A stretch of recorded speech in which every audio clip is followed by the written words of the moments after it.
अहानबदा मरोइबा पाउसिंग zari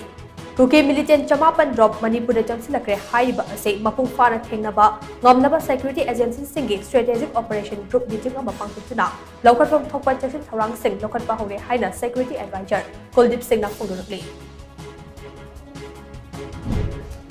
Minister L Susindro ge PSO ngasi ayuk sakhang thaba sena khurai de leiba babu hotel manaktagi phaduna khre thawong adu yaling taba phongdukna wakan mipam de takre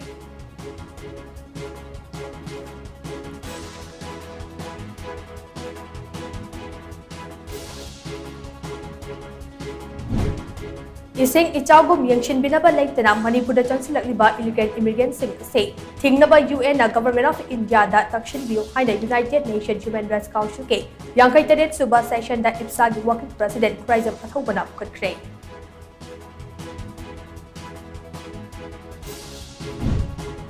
Prime Minister Biswakarma scheme gi beneficiary sing da scheme asi kudong jaba sing lenthokpagi thoram ama Imphal East District ke DC office complex da leiba SIRD da patukre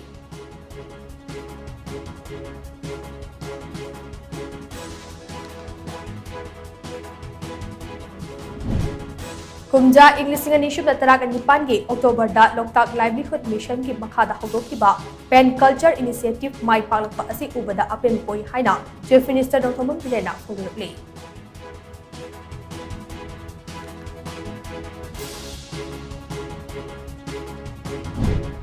Amadi, politician Amagi Yung that no may caption duna aki akang ng kalambagi tawong ase India Block Manipuna akan mong na kandip tawi haina, Block Asi convener Ketrimim Santana Fugurli.